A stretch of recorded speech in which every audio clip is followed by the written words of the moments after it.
Assalamualaikum warahmatullahi wabarakatuh. Bismillah, alhamdulillah, salatu wassalamu ala rasulillah, wala hawla wala quwata illa billah. Rabbi syrah li sadri wa yassirli amri wahlul 'uqdatam min lisani yafqahu qawli.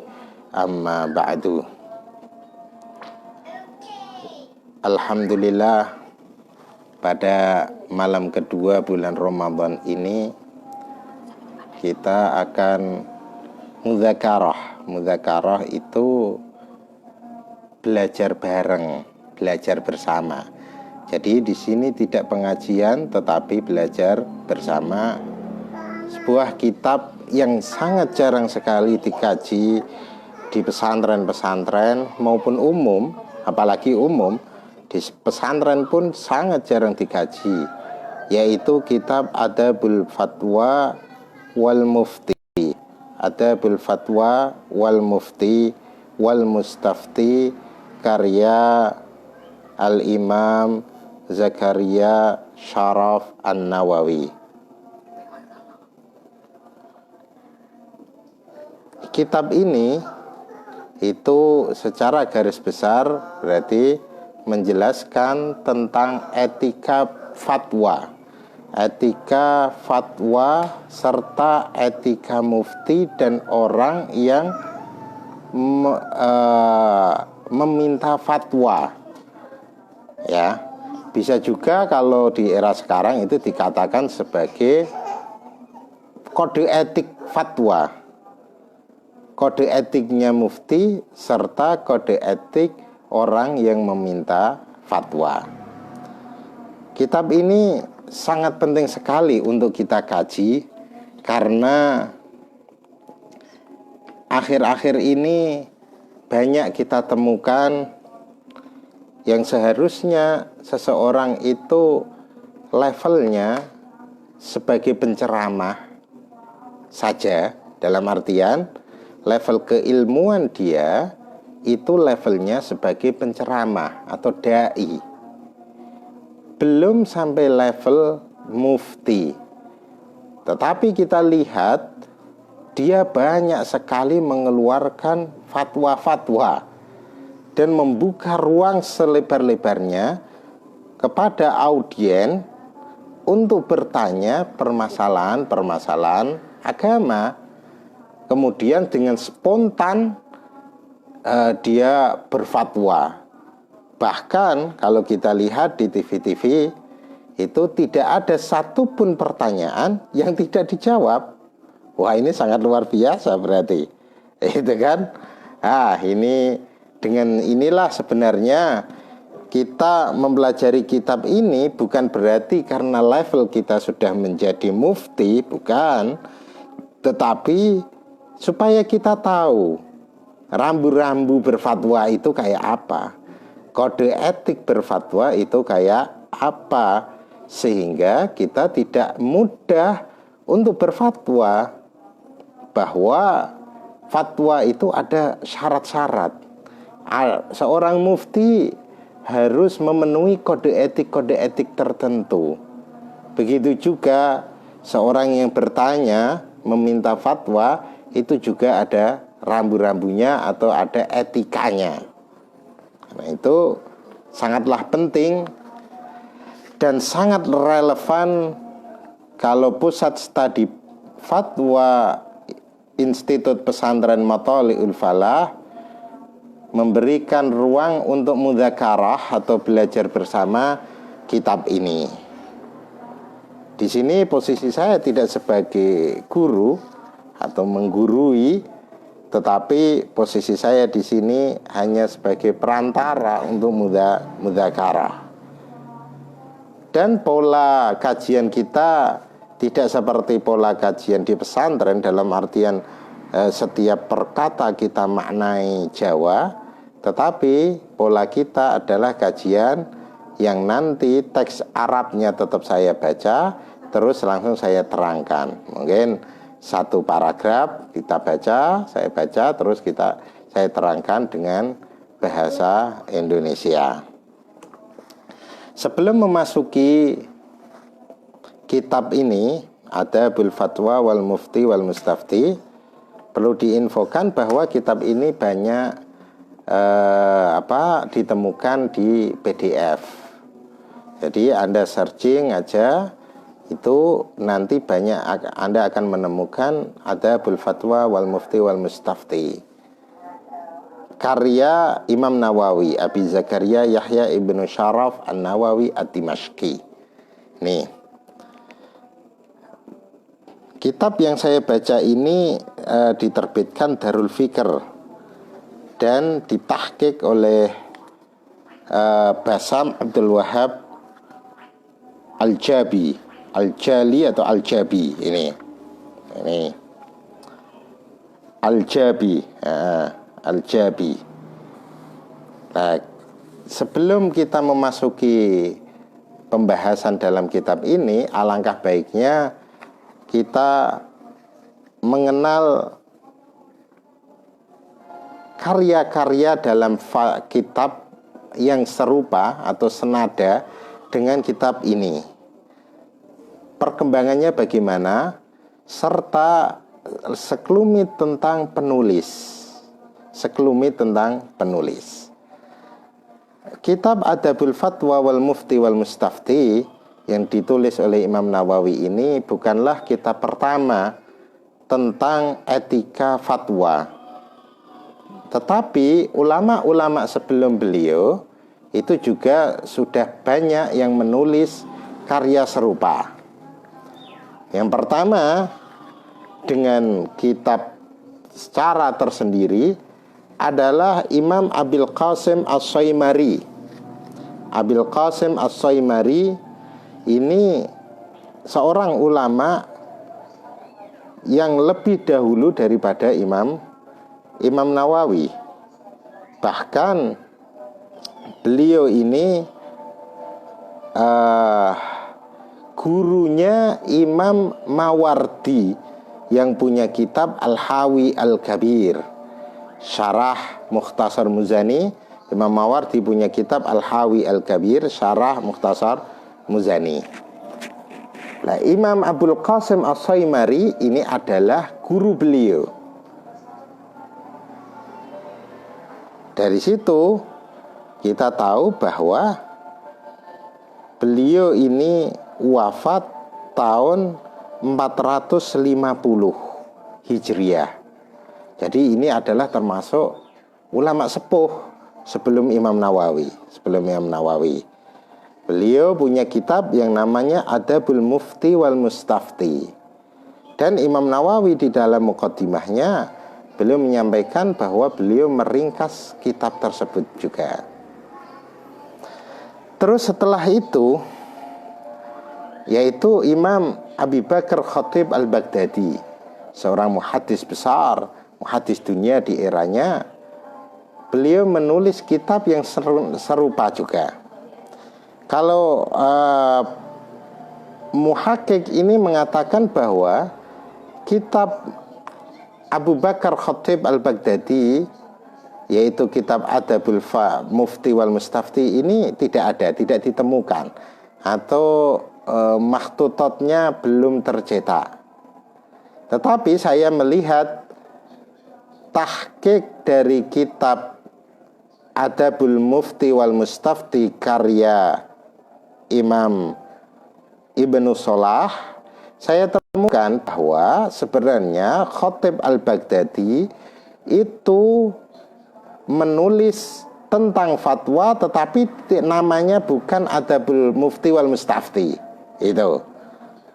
Nah, muhakkik di sini mengira karena Imam Nawawi menulis dalam muqaddimahnya juga bahwa beliau itu meringkas dari karya Khatib juga. Muhakkik di sini mengira bahwa Imam Khatib Al-Baghdadi punya kitab yang namanya adalah Adabul Mufti wal Mustafti. Tetapi tidak demikian sebenarnya. Karena setelah saya lacak, ternyata Imam Khatib Al-Baghdadi memang tidak memiliki karya tersebut. Tetapi bab fatwa itu ditulis Imam Khatib Al-Baghdadi dengan nama lain, yaitu Al-Faqih wal Mutafaqih.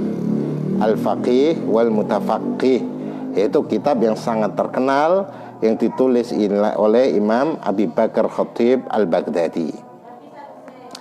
Setelah era itu adalah Imam Abi Amr Ibnu Salah, atau terkenal dengan Ibnu Salah, yang sangat terkenal dengan kitab mustalah hadisnya, yaitu yang dibeli judul dengan Muqaddimah Ibnu Salah dalam fan mustalah hadis.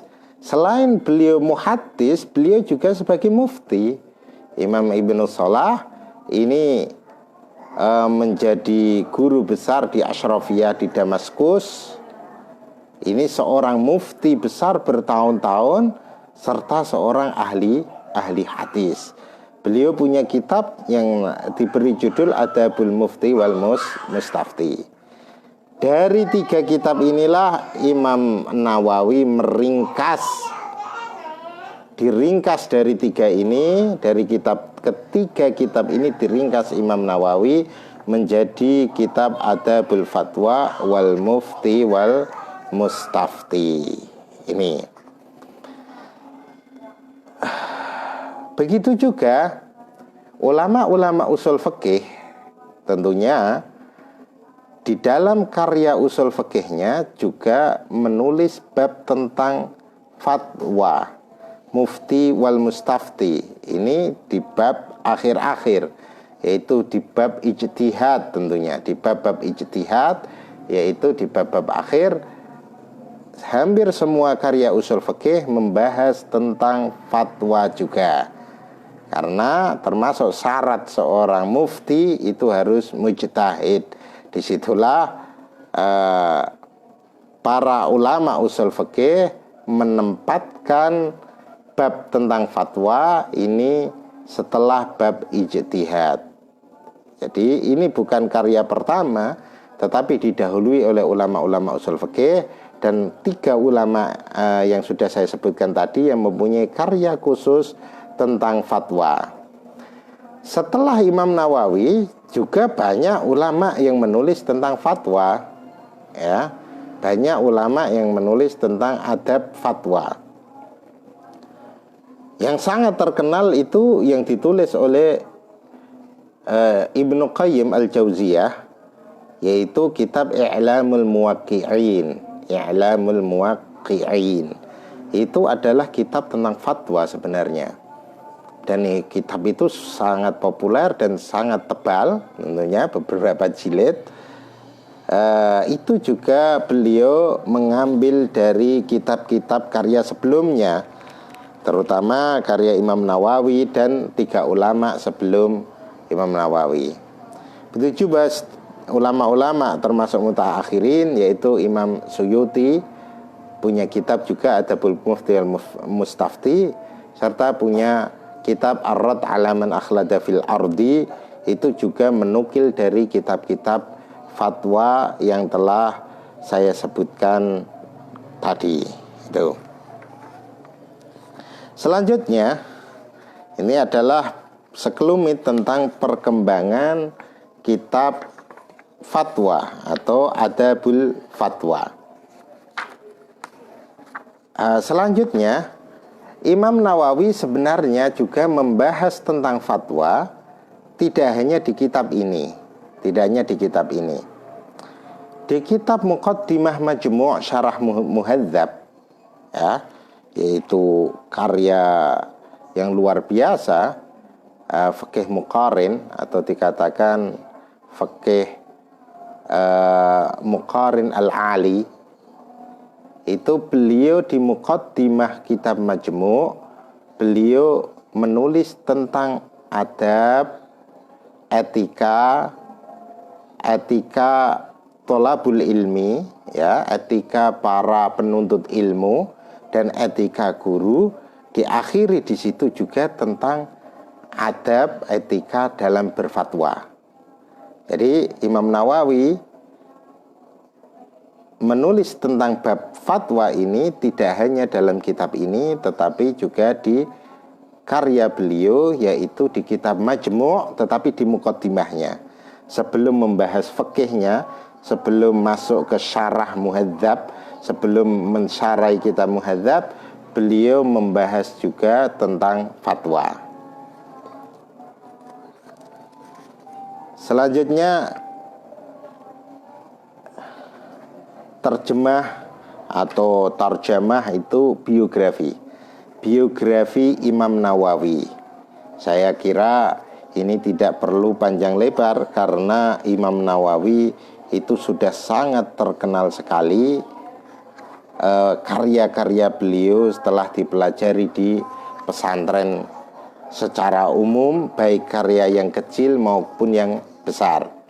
Sekelumit gini, Imam Nawawi radhiyallahu an ini waktu beliau muda, sekitar umur 25 tahun, itu Mongol menyerang Baghdad.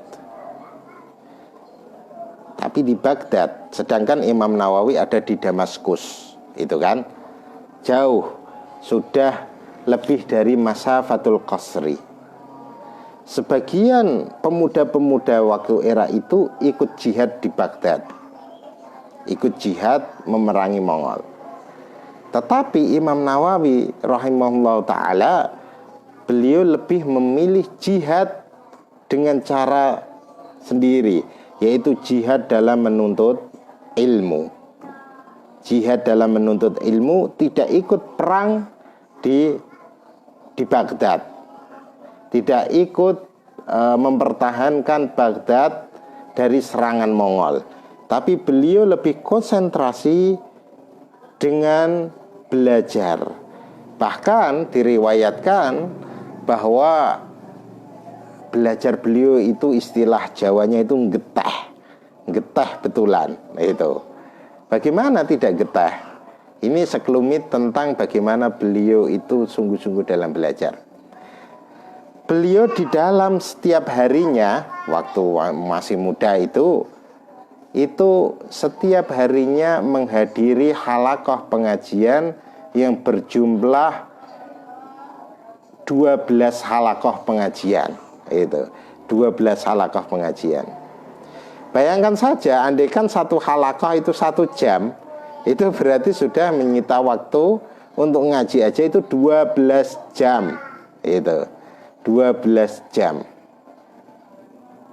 Bahkan dikatakan antara satu halaqah dengan halaqah lain, beliau itu lari, takut ketinggalan karena jeda waktunya itu sangat sedikit. Antara selesai halaqah ini, itu di sana halaqah yang agak jauh lagi itu akan dimulai pengajian juga.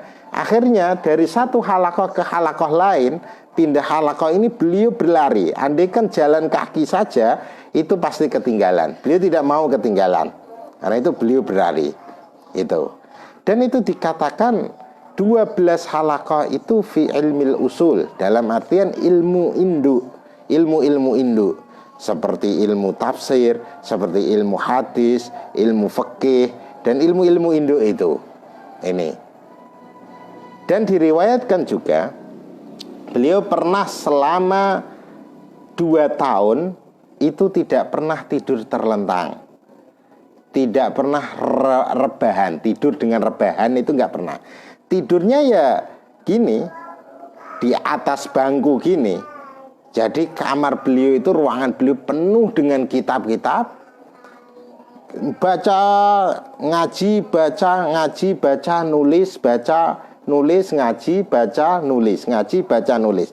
Kalau ketiduran ya ngantuk di atas buku, di atas tumpukan kitab itu. Terus bangun, ambil air,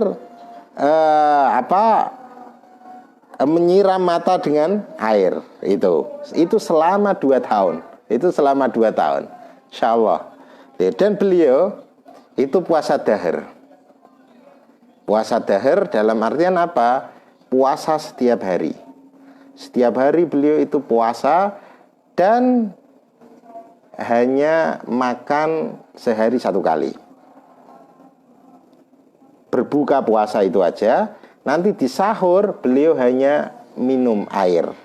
Ini tirakatan beliau. Dan yang unik lagi, beliau itu sampai wafat masih belum nikah atau jomblo itu. Karena itu beliau masuk dalam kategori ulama jomblo dan masuk dalam kitab yang ditulis Abdul Fattah Abu Ghuda, Al-Ulama'ul Uzzab alladzina atharu al-ilma 'ala zawaj. Beliau termasuk salah satu ulama yang dimasukkan oleh Syekh Abdul Fattah Abu Ghuda dalam kitab beliau yang bernama Al-Ulama Al-Uzzab, ulama-ulama yang jomblo sampai akhir hayat. Karena apa? Lebih mementingkan ilmu daripada menikah. Lebih mementingkan ilmu daripada menikah. Salah satunya adalah Imam Nawawi. Ya banyak ulama-ulama lain, banyak sekali. Ada dalam bidang nahwu, ada dalam bidang tafsir yang lebih dulu daripada Imam Nawawi, yaitu Imam Ibnu Jarir At-Tabari, yang terkenal dengan tafsir Tabari itu, tafsir induk itu juga ulama jomblo itu. Istilahnya Dr. Jamal ini al-man'u ainul ata. Ini al-man'u ainul ata.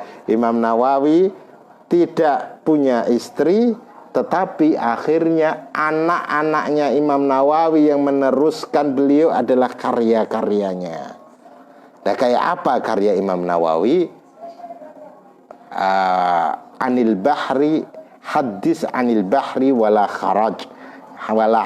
Istilah orang Arabnya. Ya udah nguyai segoro lah istilahnya gitu. Kita berbicara tentang karya Imam Nawawi, dan karya Imam Nawawi ini diterima di semua kalangan dan di semua belahan dunia. Dari paling barat Maroko sampai paling timur Indonesia, ini semuanya kenal dengan karya-karya Imam Nawawi. Kita ambil sampel aja. Imam Nawawi punya karya yang sangat kecil sekali, yaitu Arba'in An-Nawawiyah. Nah, ini dikaji dari paling barat, dunia paling barat Maroko, sampai dunia paling timur yaitu Indonesia, Asia Tenggara, masuk Indonesia. Ini semuanya mengkaji kitab yang sangat kecil tersebut, yaitu Arba'in Nawawiyah. Begitu juga kitab Riyadhus Shalihin dalam karya hadis, juga semua kalangan mengkajinya. Belum lagi karya-karya beliau dalam fikih, bidang fikih. Beliau adalah ulama mazhab Syafi'i, termasuk mujtahid fatwa, atau dikatakan mujtahid tarjih. Ya, ada yang mengatakan gitu. Jadi karya beliau dalam fikih adalah rujukan ulama-ulama Syafi'iyah, terutama adalah kitab Minhajut Talibin wa Umdatul Muftin yang disarai lebih dari 100 sarah. Ini menunjukkan bahwa karya beliau itu adalah karya yang luar biasa. Itu karya kecil dari fikih yang kecil oleh beliau. Beliau punya karya fikih yang lebih besar lagi, Raudhatut Talibin. Itu ringkesan dari Fathul Aziz Syarah Wajiz karya Imam Rafi'i, diringkas oleh Imam Nawawi menjadi Raudhatut Talibin. Ini 10 jilid. Dan beliau punya karya fikih yang lebih besar lagi, yaitu Al-Majmu' Syarh Al-Muhadzab. Walaupun tidak sampai selesai. Tidak sampai selesai sudah segitu besarnya. Bagaimana kalau selesai itu di bidang fikih. Di bidang hadis tadi saya katakan Imam Nawawi punya Arba'in Nawawi, punya Riyadhus Shalihin, punya Al-Adhkar. Kitab Al-Adhkar ini adalah kitab yang luar biasa sekali, yang mengumpulkan zikir-zikirnya Rasulullah SAW. Bahkan sampai ada pepatah bi'iddar washtaril adhkar. Ini juallah rumah untuk membeli adhkar. Sangat pentingnya kitab azkar sampai ada pepatah yang mengatakan itu, bi'iddar, juallah rumah kamu itu, wastaril azkar, untuk beli kitab azkar. Andikan harga kitab azkar itu setara dengan harga rumah tanah, maka sangat layak kita menjual properti kita, rumah tanah kita, untuk mendapatkan kitab al-azkar. Sedangkan kitab al-azkar itu kan sangat murah sekali. Ini sangat disayangkan kalau ada seorang santri yang tidak memiliki kitab al-azkar. Ini kitab al-azkar sangat luar biasa, sangat populer, dan sampai ada yang mengatakan semacam itu. Begitu juga beliau punya syarah ini dalam hadis, yaitu syarah Sahih Muslim yang sangat terkenal. Syarah Sahih Muslim karya Imam Nawawi. Di dalam bidang lughah beliau, dalam bahasa beliau punya kitab Tahdhibul Asma'i wal Lughah. Tahdhibul Asma'i wal Lughah. Karya beliau sangat banyak sekali, tidak sebanding kalau kita, intinya kalau kita ukur dengan umur beliau itu hanya 40 tahun, dengan karya yang begitu banyak, itu menunjukkan kebarokahan waktu yang dimiliki oleh Imam Nawawi. Keberkahan waktu yang sekarang semakin menipis, keberkahan waktu yang sekarang semakin tidak kita rasakan, itu yang dimiliki oleh Imam Nawawi. Itu rahimahullah ta'ala rahmatan wasi'atan.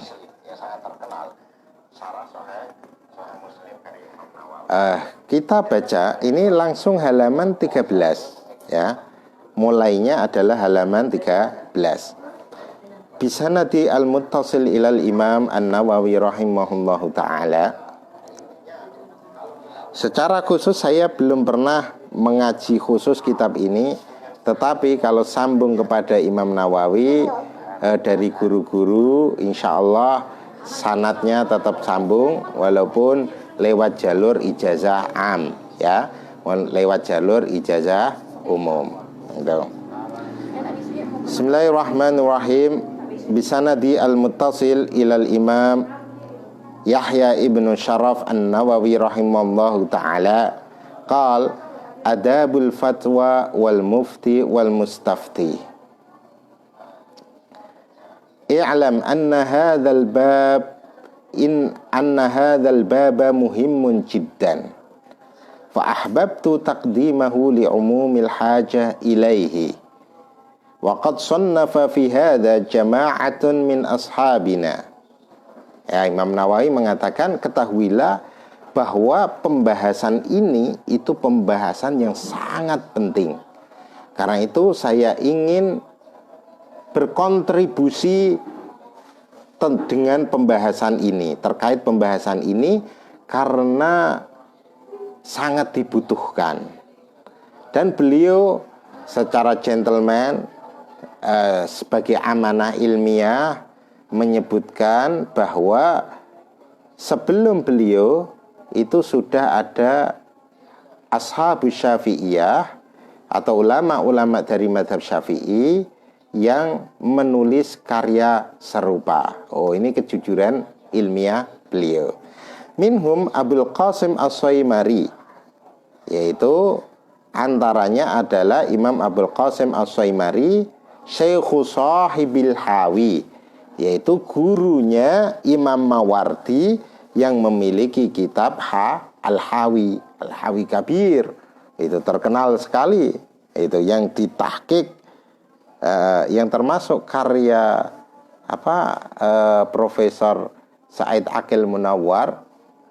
Karya disertasinya adalah mentahqiq sebagian dari kitab Hawi Kabir ini.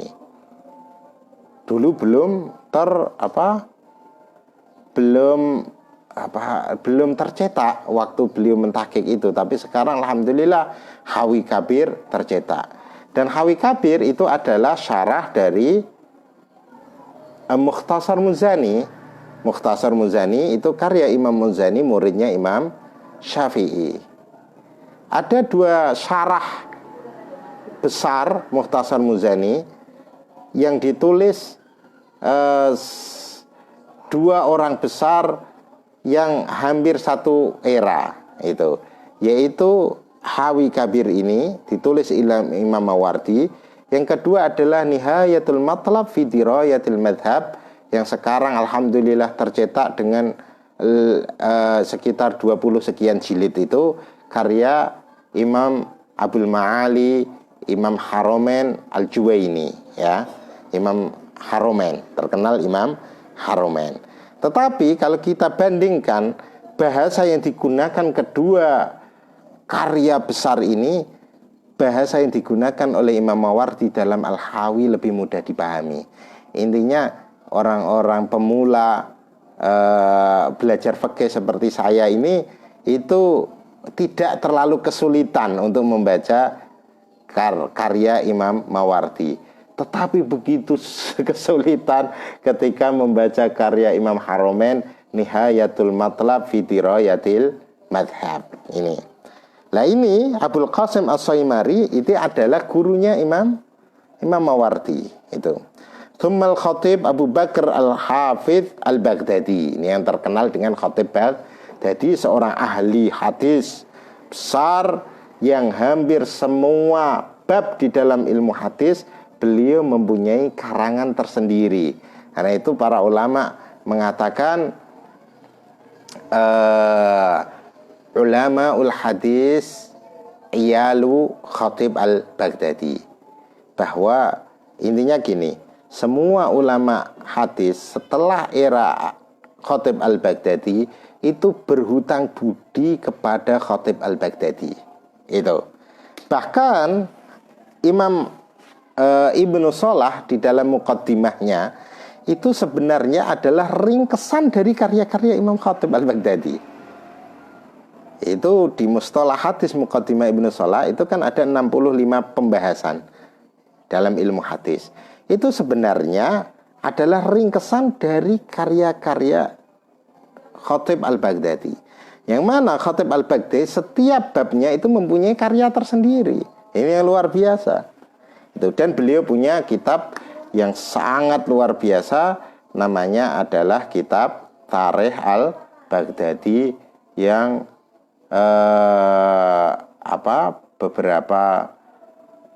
berapa puluh jilid itu, yaitu berapa puluh jilid Tarikh al-Baghdadi itu, Tarikh Baghdad, ya, Tarikh Baghdad yang ditulis oleh Imam Khatib al-Baghdadi. Dan beliau punya kitab yang namanya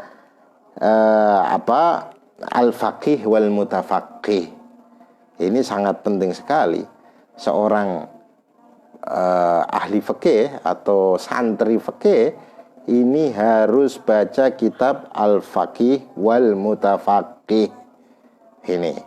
Dan di kitab itulah beliau membahas juga tentang adab mufti itu. Tsumma Syah Abu Amr Ibnu Shalah. Ini kemudian yang ketiga, ulama ketiga adalah Ibnu Shalah yang terkenal itu. Wa kullun minhum dzakara nafaisa lam yadhkurhal akharan wa qad tala'tu kutubat thalatha wa lakhastu minha jumlatan mukhtasaratan mustaw'ibatan likulli ma dzakaruhu minal muhim wa dhamamtu ilaiha nafaisa min mutafarriqati kalamil ashab wa billahi taufiq.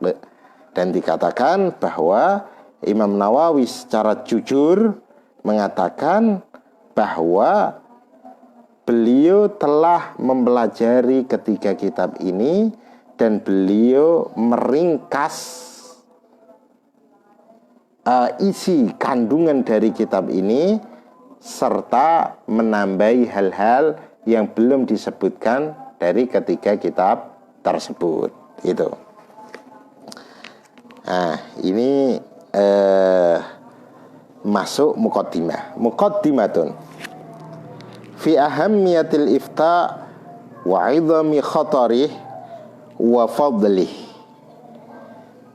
Ini bab menerangkan tentang pentingnya fatwa dan besarnya bahaya serampangan dalam fatwa, serta menerangkan fadilah dari fatwa, keutamaan fatwa bagi orang yang ahli. Itu i'lam annal ifta'a 'azimul khatari kabirul mauqi'i kathirul fadli. Ketahuilah bahwa fatwa itu sangat besar bahayanya. Ketika seorang yang tidak ahli kok dia berani-berani berfatwa, maka ini sangat besar bahayanya. Sangat bahaya sekali. Bahkan saya pernah membaca redaksi dari Imam Ghazali, itu sangat keras sekali.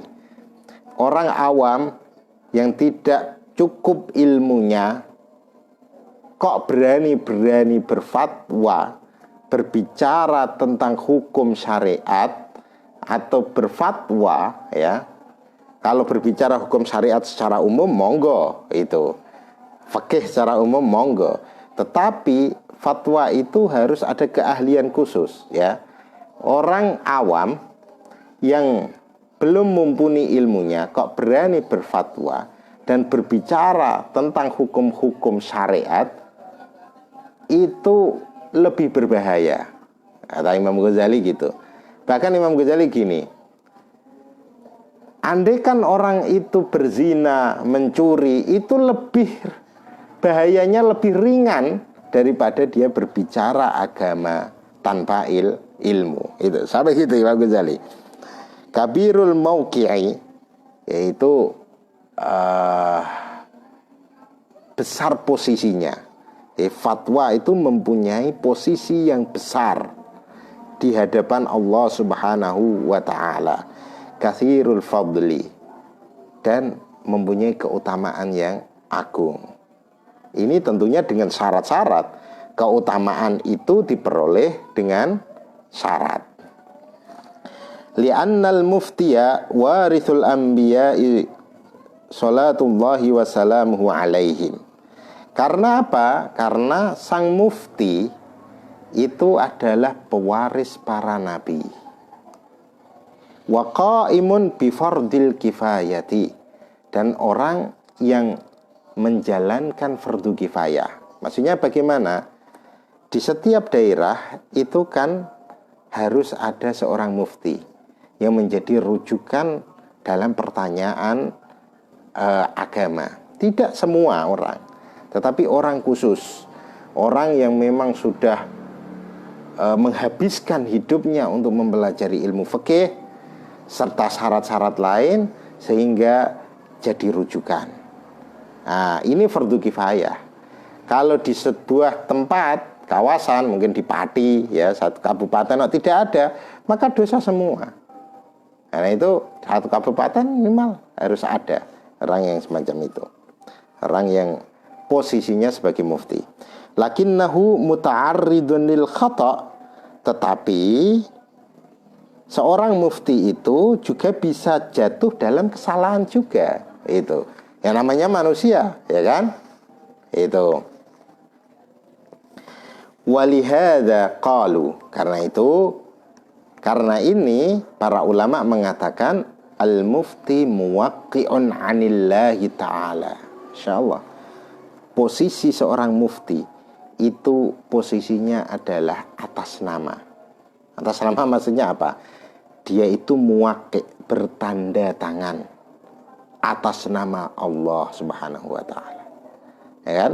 Biasanya kalau di lembaga-lembaga itu kan ya Pak Direktur, atau kalau kampus Pak Rektor, atau kalau di perusahaan apa, itu kan ada tanda tangan yang tidak harus langsung rektor, tetapi atas nama itu. Tidak langsung harus direktur, tetapi atas nama cukup. Lah ini seorang mufti posisinya adalah tanda tangan atas nama Allah Subhanahu wa ta'ala. Karena itu posisinya bukan sembarangan. Warawaina, ada yang membaca rawaina, ada ruwina, tapi para ulama memilih ruwina, gitu ya. Warwina an ibnil Munkadir qala al-alim bainallahi ta'ala wa khalqih falyanzur kaifa yadkhul bainahum. Posisi seorang alim, maksudnya orang mufti ini, posisinya antara Allah dan makhluknya. Itu al-alim iku bainallahi wa khalqi. Posisi seorang alim itu adalah antara Allah dan makhluknya. Dalam artian apa? Dia atas nama, ya. Makhluk-makhluknya, makhluk Allah yang selain alim itu akan, kalau mau mengetahui hukum-hukum Allah, hukum-hukum syariat, itu melalui orang alim itu. Karena itu posisinya antara Allah dan makhluknya. Itu. Fangzur kaifa yadkhulu bainahum. Maka lihatlah bagaimana dia masuk antara makhluk-makhluknya. Dalam artian posisinya adalah membawa nama Tuhan. Itu. Warwina anis salaf wal fudala il khalaf minat tawaqquf anil futya asya'an katsiratan ma'rufatan wa nadhkuru minha ahrufan tabarrukan. Dan kami meriwayatkan dari ulama-ulama salaf serta ulama-ulama khalaf yang mereka tidak mau berfatwa. Itu berhenti berfatwa, maksudnya tidak mau berfatwa. Ditanya oleh para para jamaah, istilahnya para umat itu, ditanya tentang hukum-hukum syariat, tapi beliau lebih memilih diam karena merasa masih ada ulama-ulama lainnya. Kalau memang posisinya dia sendiri ya tidak boleh diam, tapi waktu itu masih ada ulama-ulama lainnya. Karena itu beliau mengambil posisi aman, diam, biar nanti tanya dengan ulama lainnya. Oh, ini banyak sekali. Beliau mengatakan sangat banyak sekali, tetapi Imam Nawawi ini akan menerangkan beberapa saja untuk tabarrukan, ya. Warwina an Abdurrahman ibnu Abi Layla qala adraktu 20 wa mi'atan minal ansar min ashabi Rasulillah sallallahu alaihi wasallam yus'al ahaduhum 'anil mas'alah fayaruddaha hadha ila hadha wa hadha ila hadha hatta tarji'a ila al-awwal. Diriwayatkan dari Abdurrahman ibnu Abi Layla. Abdurrahman ibnu Abi Layla ini adalah seorang tabi'in besar. Beliau itu masih menemui sekitar 120 sahabat Ansor dari sahabatnya Rasulullah SAW. Dia berguru dengan 120 sahabat. Lah para sahabat itu kalau ditanya sebuah permasalahan baru, ya, itu beliau, para sahabat itu selalu, ada orang datang tanya tentang bagaimana hukum A, maka sahabat itu bilang, tanya ke sahabat yang satu lagi gitu. Terusan orang itu tanya ke yang sahabat kedua, sahabat kedua melempar lagi ke sahabat ketiga, keempat, kelima, keenam, sampai balik lagi ke yang satu tadi. Itu karena beliau itu tidak mudah untuk berfatwa. Takut tanggung jawab fatwa. Karena ketika dia berfatwa, dan beliau itu orang-orang wirai, orang-orang yang dekat dengan Allah Subhanahu wa ta'ala, mengetahui posisi besarnya tanggung jawab dari fatwa, akhirnya beliau memilih untuk diam dan dilempar pada ulama-ulama yang lainnya. Ini lah saiki malah kebalikan, ya kan? Wah, tidak ditanya aja menjawab itu. Wa fi riwayatin ma minhum man yuhadditsu bi haditsin ila wudda anna akhahu kafahu iya wala yustafta an syai'in illa wudda anna akhahu kafahul futya. Para sahabat itu, para sahabat Rasulullah Shallallahu Alaihi Wasallam itu mengharapkan hadis yang pernah didengar oleh beliau-beliau itu dari Rasulullah Sallallahu Alaihi Wasallam itu sudah disampaikan oleh sahabat yang lain. Jadi beliau-beliau tidak perlu menyampaikan karena sudah disampaikan.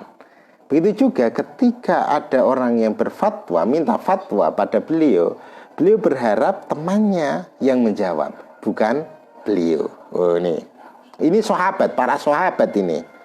Wa ani bin Mas'ud wa bin Abbas radhiyallahu anhu man afta fi kulli ma yus'al fahuwa majnun. Diriwayatkan dari Ibnu Mas'ud. Siapa Ibnu Mas'ud? Seorang sahabat yang ahli Al-Quran, ya kan? Wa Ibnu Abbas, seorang sahabat yang ahli Al-Quran. Beliau mengatakan man afta fi kulli ma yus'al fahuwa majnun.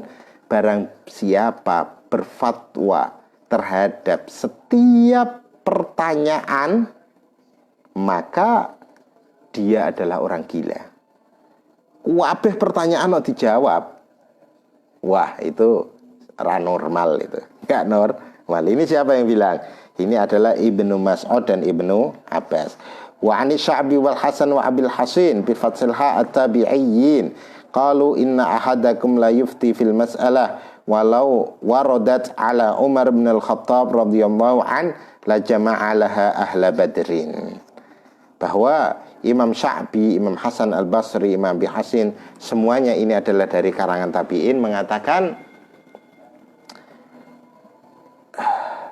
bahwa kalian ini, di antara kalian ini ada yang berfatwa terhadap suatu kasus.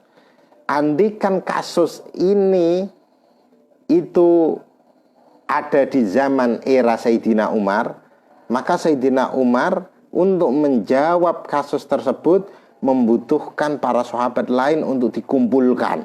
Ahlul Badr akan dikumpulkan untuk musyawarah. Ini yang dilakukan oleh sahabat Abu Bakar Siddiq, Sayyidina Umar bin Al-Khattab. Itu ketika ada permasalahan yang baru, ya, terutama tidak ditemukan di Quran maupun Sunnah, atau ditemukan tapi beliau tidak sampai pada beliau, maka dikumpulkan para sahabat lain untuk musyawarah. Ini maka jadilah ijma. Ini ijtihad jama'i, ini memunculkan sebuah ijma itu. Lah ini para tabi'in ini mengatakan, loh kok intinya gini, berarti seakan-akan gini, loh kok kamu kok sangat berani, kalian kok sangat berani ditanya kasus ini langsung Anda jawab. Kasus ini adalah kasus besar. Andaikan ini itu ada di era Sayyidina Umar, tidak langsung beliau jawab, pasti akan dikumpulkan sahabat-sahabat lain untuk ngerembuk permasalahan ini. Itu. Wah, ini kalau zaman sekarang ini, wah, kita temukan masalah-masalah yang serius sekali, masalah kenegaraan, masalah apa. Oh, itu di acara TV itu kan ustadz-ustadz itu jawabnya langsung tang semuanya dijawab ini.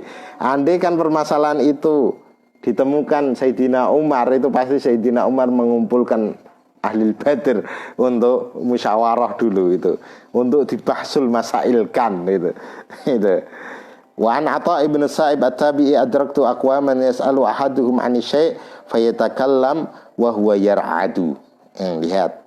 Diriwayatkan dari Atha ibn Sa'ib, beliau adalah seorang tabi'in, ya. Adraktu aqwaman. Aku bertemu pada kaum. Ini berarti para sahabat kemungkinan. Yas'alu ahaduhum 'ani syai'.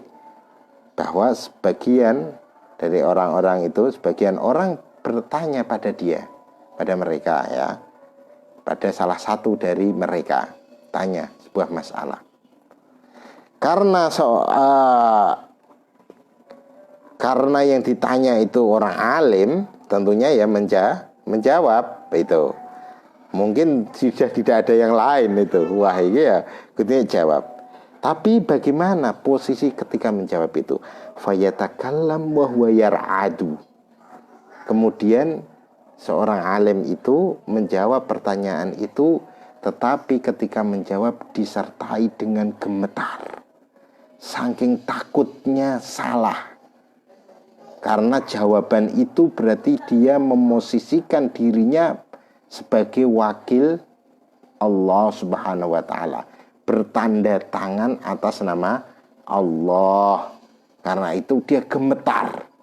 Itu menjawab permasalahan itu sampai gemetar. Itu. Wa an Ibnu Abbas wa Muhammad bin Ajlan idza aghfala al-alim la adri usibat maqatiluh. Jadi ketika orang alim kurang mantap dengan sebuah jawaban sebuah pertanyaan, maka kalau dia mengatakan la adri, maka itulah yang terbaik. Itulah yang terbaik. Jangan semuanya dijawab. Wa an Sufyan ibnu Uyainah wa Shahnun ajsarun nasi 'alal futya aqalluhum ilma. Paling berani-beraninya orang berfatwa itu, orang yang paling berani berfatwa itu adalah orang yang paling sedikit ilmunya. Itu.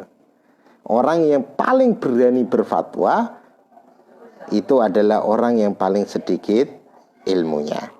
Wa anis Syafi'i wa qad su'ila an mas'alatin falam yujib. Diriwayatkan dari Imam Syafi'i, beliau ditanya sebuah permasalahan, beliau tidak menjawab. Faqila lahu, kemudian ditanya lain lagi. Nah, kenapa tidak menjawabmu? Wahai Imam, kenapa engkau tidak menjawab? Pertanyaan itu kan biasa, itu pertanyaan yang rendah lah istilahnya gitu. Faqala hatta adri annal fadla fis sukut au fil jawab. Beliau tidak langsung menjawab, tapi dipikir dulu. Apa sebaiknya dijawab atau tidak? Oh itu. Wa an Athram sami'tu Ahmad bin Hanbal yuksiru ay yaqula la adri wa dzalika fi ma'arif al-aqawil fihi. Diriwayatkan dari Athram, dia mendengar Ahmad bin Hanbal, itu banyak sekali kalau ditanya itu selalu menjawab la adri, saya tidak tahu.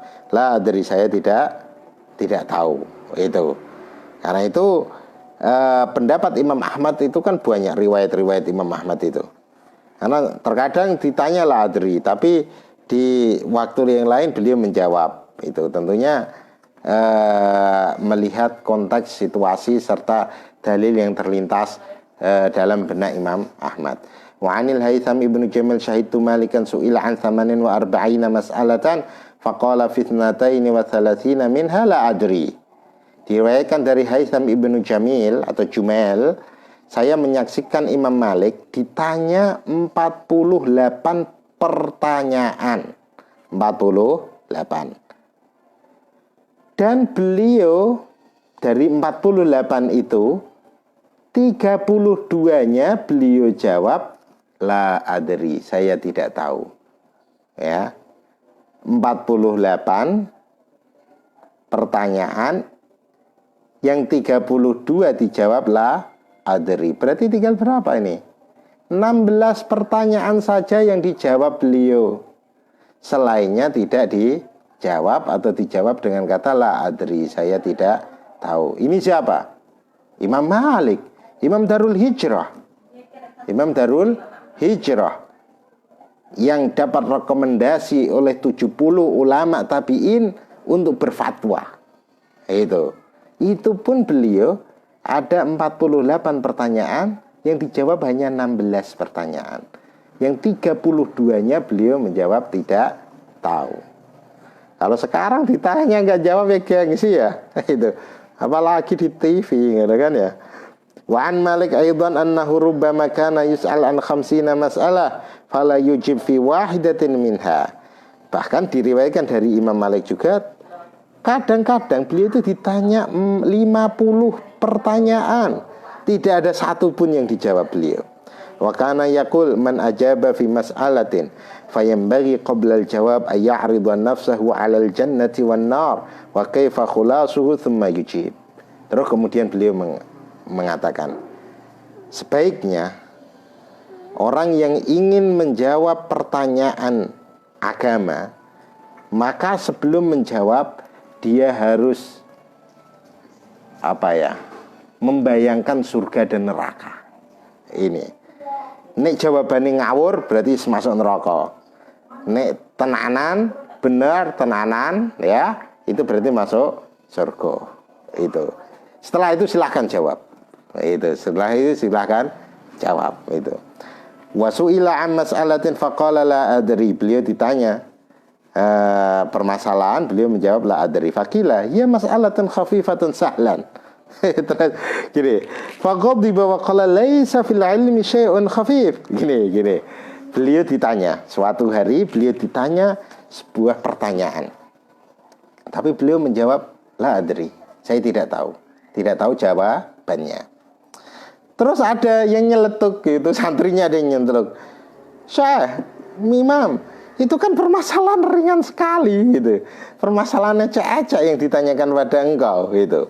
Kemudian Imam Malik itu marah, faqadiba wa qala laisa fil ilmi syai'un khafif. Dalam permasalahan ilmu itu tidak ada hal yang ringan. Itu sama posisinya. Itu. Qala Syafi'i, ma ra'aitu ahadan jama'a Allah Ta'ala fihim fi alatil futya ma jama'a fi Ibni Uyainah askata minhu 'alal futya. Imam Syafi'i mengatakan, saya tidak pernah melihat seseorang yang mana Allah Subhanahu wa Ta'ala mengumpulkan pada orang tersebut semua piranti fatwa, ilmu kefatwaan. Fatwa itu sudah terkumpul pada dirinya, tetapi sebagaimana yang terkumpul pada Ibnu Uyainah. Jadi Imam Ibnu Uyainah ini sudah menjadi mujtahid. Sebenarnya ilmu fatwanya sudah komplit, tetapi askata anhu alal fatwa, tetapi beliau tidak mau berfatwa karena wirai itu, dan mengetahui bahwa di daerah tersebut masih ada orang yang layak untuk berfatwa itu. Qala Abu Hanifah laulal faraq min Allah Ta'ala ayadhi al-ilm ma aftaitu yakunu lahumul mahna'u wa alayyal wizru. Aqwaluhum fi dzalika katsiratun ma'rufatun. Imam Abu Hanifah mengatakan gini, andai kata tidak takut hilangnya ilmu, maka aku tidak mau berfatwa. Gitu. Tidak mau berfatwa.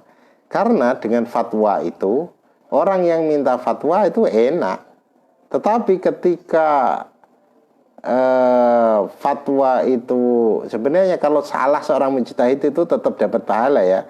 Tapi karena wirainya beliau mengatakan kalau fatwa itu tidak benar, itu yang dapat dosa adalah beliau. Itu. Andaikan ada seseorang yang minta fatwa pada seorang alim ya, dikatakan ini halal, ternyata seharusnya haram, maka orang yang minta fatwa itu melakukan hal tersebut tidak dosa, karena sudah difatwakan oleh orang alim bahwa itu halal. Dosanya pada yang muftinya itu. Repot kan? Wa aqwaluhum fi dzalika katsiratun ma'rufatun. Ya, dawuh-dawuh para ulama tentang hal ini itu sangat banyak. Kok kita sampai fasal ya.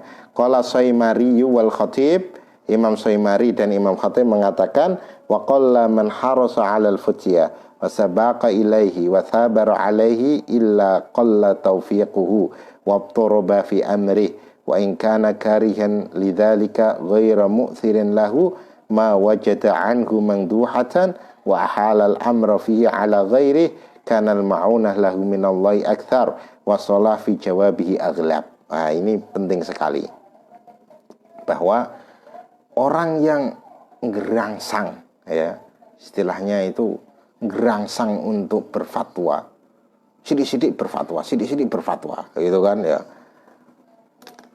sidik-sidik berfatwa itu, bahkan tidak ditanya pun berfatwa.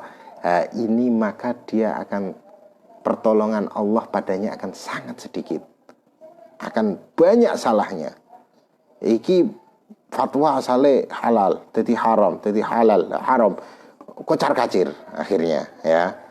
Itu beda dengan orang yang wirai, tidak mudah berfatwa, hati-hati, dibahsul masail no dhisik, dirembuk dhisik ya kan, dimusyawarahkan dulu, diadakan penelitian terlebih dahulu. Itu kan, diadakan penelitian kayak di MUI itu diadakan penelitian dulu. nanti dampak sosialnya, dampak politiknya, dan dampak lain-lainnya itu bagaimana. Baru setelah itu dikumpulkan musyawarah berhari-hari untuk membahas itu.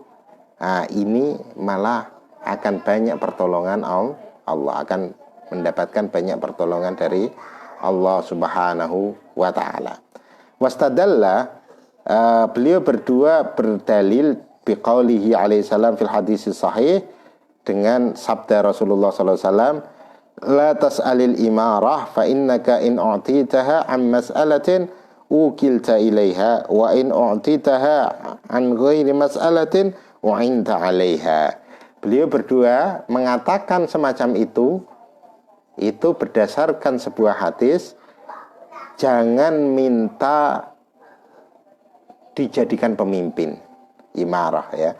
Jangan minta jadikan pemimpin. Fa innaka in u'titaha an mas'alatin, ketika kamu dikasih amanat jadi pemimpin karena kamu minta, maka ukilta ilaiha, maka kamu dipasrahinya. Dalam artian apa? Kamu tidak diberi pertolongan Allah untuk menjalankan amanat sebagai pemimpin tersebut. Fa in u'titaha, ketika engkau diberikan amanat menjadi pemimpin itu an ghairi mas'alatin, tanpa meminta-minta terlebih dahulu, wa'inta 'alaiha, kamu akan diberi pertolongan. Ini dikiaskan, dianalogkan kepada fatwa tadi. Pada fatwa itu, kalau kita tidak mempunyai tugas untuk berfatwa, ya ora usah fatwa, ya kan? Nggak usah fatwa, kecuali ngaji fikih. Ngaji fikih beda dengan fatwa nanti ya, urusannya antara fikih dengan fatwa nanti itu berbeda. Ya ngaji biasa, kitab-kitab fikih itu hukum standar. Kalau di dalam fikih itu hukum standar. Kalau fatwa itu banyak komponennya, harus melihat banyak komponen itu. Karena itu Imam Qarafi punya kitab namanya Al-Ihkam fi Tamyizil Fatwa Bainal Fatwa wal Ahkam, kayaknya. Kitab tentang menerangkan perbedaan antara fatwa dan hukum itu bagaimana. Posisi faqih, antara faqih, mufti, dan qadhi, ini berbeda-beda.